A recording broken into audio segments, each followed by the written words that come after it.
প্রতিজ্ঞা আমাদের আছে। আজকেও দেখবেন যে পত্রিকায় আমাদের চিফ অ্যাডভাইজার, প্রধান উপদেষ্টা বলেছেন যে এই যে বাচ্চারা, এদেরকে আমরা বাচ্চাই বলি, যারা এত আন্দোলন করলো, এই বাচ্চাদের স্বপ্ন পূরণে আমরা প্রতিজ্ঞাবদ্ধ। এবং সেই কথাটি কিন্তু আমরা কেউ এক মুহূর্তের জন্য ভুলি না। এবং আপনারা লক্ষ্য করে থাকবেন যে স্নিগ্ধ যখন এখানে ঢুকলো, আমাদের মুগ্ধর যমজ ভাই, আমি তো পারিনি, আমি জানি অনেকেই হয়তো পারেননি। আমাদের আবেগটা আমরা রোধ করতে পারি না, কারণ আমাদের চোখের সামনে ভেসে ওঠে কি বড় আত্মত্যাগ এই বাচ্চাগুলো দিয়েছে। আমি তো ৭১ও দেখেছি, আজকে ২৪ দেখছি। সেটা ছিল একরকম, এটা আরেক রকম। কিন্তু দুটো কথা আমার মাথার মধ্যে খুব মনে হয় যে ৭১-এর যে মুক্তিযোদ্ধারা ছিলেন, তাদেরই উত্তরসূরি কি এরা নয়? তাদেরই উত্তরসূরি। আমি তো এভাবে ভাবি আমার মনের জগতে যে এটা যেন একটা পুনর্জন্ম। সমাজে অন্যায় হয়েছে, সেদিনও সমাজে চরম অন্যায় ছিল, এবং সেই অন্যায়ের পরিপ্রেক্ষিতেই কিন্তু ফেটে পড়েছিল দেশ যুদ্ধে, অন্যায় রোধে, গণতন্ত্রের দাবিতে, স্বাধীনতার মুক্তির দাবিতে। আপনারা শুনবেন কথাটা নাকি আপনারা একটু শুনুন? ২০২৪-এ আমাদের দেশ একটা চরম পর্যায়ে পৌঁছে গেছিল। অন্যায়ের জায়গায়, সহিংসতার জায়গায়, অসহিষ্ণুতার জায়গায়, সবচাইতে বড় হচ্ছে ঘৃণার জায়গায় আমাদের দেশটা একটা চরম পর্যায়ে পৌঁছে গেছিল, যেটা আমি এখানে ব্যাখ্যা করতে চাই না, কারণ আপনারা সবটুকুই জানেন। আমি শুধু বলতে চাই যে সেই চরম জায়গাটায় পৌঁছেছিল বলেই দ্য কান্ট্রি এক্সপ্লোডেড। আমরা ফেটে পড়েছিলাম, আমাদের বাচ্চারা ফেটে পড়েছিল। আরেকটা কথা আমি বলতে চাই যে আমরা বড়রা ন্যায় অন্যায় বোধের জায়গার থেকে স্থূল হয়ে গেছিলাম, স্থূল হয়ে আছি। আমরা সেটা দেখিনি, দেখতে চাইনি, প্রতিবাদ করিনি। সেই অন্যায়ের ভেতরে আমরা বাস করেছি, হয় চুপ করে সেই অন্যায়কে হতে দিয়েছি আর মুখ ফিরিয়ে থেকেছি, অথবা সেই অন্যায়কে সহযোগিতা করেছি। এমন একটা মুহূর্তে আমাদের বাচ্চারা আমাদেরকে একটা চরম শিক্ষা দিয়ে গেল, আমাদেরকে বুঝিয়ে দিয়ে গেল যে আমরা কত বড় একটা সমাজ গড়ে তুলেছি, যে সমাজটা তাদের কাছে গ্রহণযোগ্য নয়। তারা এই সমাজে তাদের কোনো ভবিষ্যৎ দেখতে পায় না। তারা সেই সমাজকে প্রত্যাখ্যান করেছে। শতে শতে, হাজারে হাজারে, প্রতিটি বাংলাদেশের প্রতিটি আনাচে কানাচে থেকে এই প্রতিবাদ ফেটে পড়ে। এই প্রেক্ষাপটে একটা পট পরিবর্তন হয়। একটা রেজিম বহুদিনের পুরনো একটি রাজনৈতিক দলের শাসন অপশাসনে পরিণত হয়, এবং সেই অপশাসনকে এই দেশ ত্যায্য করে, এবং তার নেতৃবৃন্দকে দেশ ছেড়ে চলে যেতে হয়। দুঃখের বিষয় এই যে আমি এমন কাজ করব কেন যেখানে আমাকে দেশ ছেড়ে চলে যেতে হয়, সে কথা অন্য কথা। এবং তারপরে যেটা ঘটে গেল, এই বাচ্চারা, এই যে বিপ্লবীরা অভ্যুত্থান যারা ঘটিয়েছে, এটা তো আমাদের শিকড় নাড়িয়ে দিয়েছে, এবং তাদের রক্তের উপর দিয়ে তাদের ত্যাগের উপর দিয়ে আমরা কিন্তু এসেছি। আমরা নির্বাচিত কোনো তথাকথিত কোনো নির্বাচিত সরকার নই। অর্থাৎ আপনি ভোট দিয়ে নির্বাচন করে সরকারকে আনতেই পারেন, এবং সেই ভোট 2024 সালের মতো ভোট হতে পারে।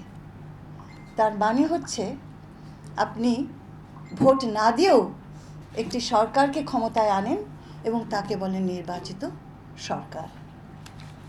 সেটার সাথে যদি আমরা আজকে তুলনা করি আমাদের অবস্থান, যেখানে আমরা দেখতে পাচ্ছি এই দেশের আপামর জনতা এই পরিবর্তনটাকে স্বাগত জানাচ্ছে এবং চাইছে ডক্টর ইউনূসের নেতৃত্বে দেশে একটা পরিবর্তন আসুক। এবং সেই জায়গাটিতে আমি খুব গর্বের জায়গায় বলবো না, খুবই বিনম্র সুরেই আমি বলতে চাই যে এই প্রচেষ্টা প্রফেসর ডক্টর মোহাম্মদ ইউনূস তার দলের অন্তর্ভুক্ত আমি হতে পেরেছি। এটা একটা বিশাল সম্মান। এই সম্মানটা রক্ষা করা আমার নৈতিক দায়িত্ব শুধু নয়, তার চাইতেও বড় কিছু যদি হয় এই দায়িত্বটাকে জীবন দিয়ে প্রতিষ্ঠিত করতে হবে। আমি একা নই এই অনুভূতিতে। আমার ধারণা আপনারা যখন অন্যান্য উপদেষ্টাদের সাথে কথা বলবেন আপনারা একই সুর সেখানেও পাবেন।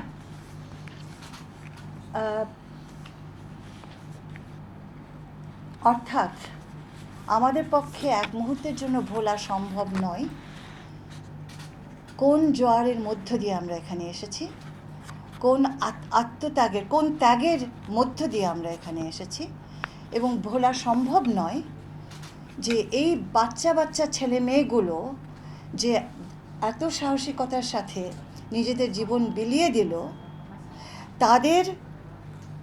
তাদেরকে অবমাননা করা, তাদের অপমান করা হবে আমাদের ফেইলিয়ার। অর্থাৎ আমাদেরকে যে করেই হোক আমাদেরকে একটি পরিবর্তিত একটি সমাজ ব্যবস্থার ভেতরে আসতে হবে। এই কথাটা বলে আমি যে জায়গাটায় যেতে চাই সেটা হলো যে আমাদেরকে কতগুলো মূল নীতির ভিত্তিতে কিন্তু আমরা কাজটা করার চেষ্টা করছি। সেই নীতিগুলো আমাদের প্রধানের আহ্বান, যেমন আমাদের তরুণ সমাজেরও আহ্বান। সেটা হচ্ছে যে তাদের ভাষাটাই আমরা ব্যবহার করি, যে সময় এসেছে বিনির্মাণ না হলে কিন্তু নির্মিত করা যায় না। এই যে বিনির্মাণের কাজটি, ডিকনস্ট্রাকশনের কাজটি কিন্তু আমাদের তরুণ সমাজ করে ফেলেছে। তারা কিন্তু সমাজকে শেকড়ে আঘাত দিয়ে এটা কিন্তু ভেঙেছে। এই ভাঙনটাকে সুযোগ নিয়ে আমাদেরকে নতুন করে গড়তে হবে। তারা কয়েক বছর ধরে যে শব্দগুলো ব্যবহার করছে সেই শব্দগুলো আমাদের শব্দ হয়ে গেছে। মেরামত করতে হবে, সংস্কার করতে হবে, পুনর্গঠন করতে হবে, এবং আমরা সেই জায়গাটার থেকেই আমাদের দায়িত্বটা নিয়েছি।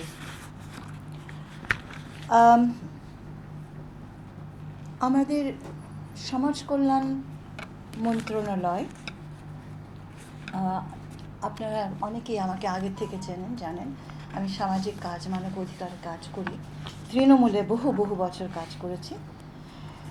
সেদিক থেকে দেখতে গেলে সমাজ কল্যাণ মন্ত্রণালয়ের কাজটির সাথে আমি পরিচিত। বিষয়টা হচ্ছে যে কিভাবে কাজটা করতে যাচ্ছি সেই কথাটা আমি আপনাদেরকে বলতে চাই। আমাদের সামান্যতম কাজের অগ্রগতি আমি জানাতে চাই। আর প্রতি মাসে আমরা 8-9 তারিখের ভেতরে আপনাদের সাথে বসবো এবং আপনাদেরকে আমরা আমাদের অবস্থানটা উপস্থাপন করব, এবং আমরা যে কাজগুলো অর্জন করব সেগুলো কিন্তু আমরা ওয়েবসাইটেও দিয়ে দেব, যাতে করে ভবিষ্যতে আপনাদের প্রতিক্রিয়াগুলোও আমরা গুছিয়ে সুষ্ঠুভাবে পাই। অর্থাৎ একটি স্বচ্ছ জবাবদিহির জায়গা আমরা শুরু করতে চাই আপনাদের সাথে। আমাদের এই মন্ত্রণালয়গুলোতে যেটা আমরা দেখতে পাচ্ছি প্রচুর কাজ হয়, আপনারা জানেন, কিন্তু যেটা হচ্ছে না সেই জায়গাটিতে, যে জায়গাগুলোতে আমরা ঘাটতি পাচ্ছি সেই জায়গাগুলোতে যেমন আমাদের শুধু সংস্কার নয়, সংযুক্ত করতে হবে নতুন কাজ। যেমন ধরুন প্রত্যেকটা কর্মকাণ্ডে দীর্ঘ কর্মকাণ্ড, এটা একটি দুটি টাকার তো কাজ নয়, এটি শত শত হাজার কোটি টাকার কাজ। এখানে একটি এফিশিয়েন্ট মনিটরিং সিস্টেম থাকা দরকার। এই জিনিসটা নেই আমাদের উইমেন্স মিনিস্ট্রিতেও নেই, আমাদের সোশ্যাল ওয়েলফেয়ার মিনিস্ট্রিতেও নেই।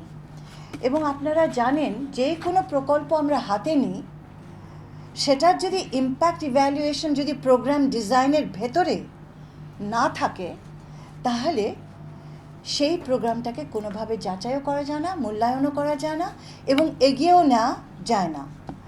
তো আমাদের এই জায়গাটায় আমরা একটা ঘাটতি উপলব্ধি করছি এবং আমাদের একটা বড় কাজ হবে যে আমাদের এই সিস্টেমিক একটা রিফর্ম আমরা করব। এবং আপনারা জানেন যে প্রোগ্রামের একটা লাইফ সাইকেল থাকে। মাফ করবেন, আমি একটু সময় নিয়ে বুঝিয়ে বলছি যাতে করে আপনারা বুঝতে পারেন যে কেন এটা করছি। একটা প্রকল্প যখন হয় তখন একটা অ্যাসেসমেন্টের ভিতরে হয় না, একটা অ্যাসেসমেন্ট হয়, একটা ফিজিবিলিটি হয়, একটা মূল্যায়ন হয় অবস্থার, তারপরে আমরা একটা ডিজাইন করি। সেই ডিজাইন মোতাবেক আমরা একটা অ্যাকশন প্ল্যান করে সেটাকে প্রয়োগ করি, ইমপ্লিমেন্ট করি। যখন আমরা ইমপ্লিমেন্ট করি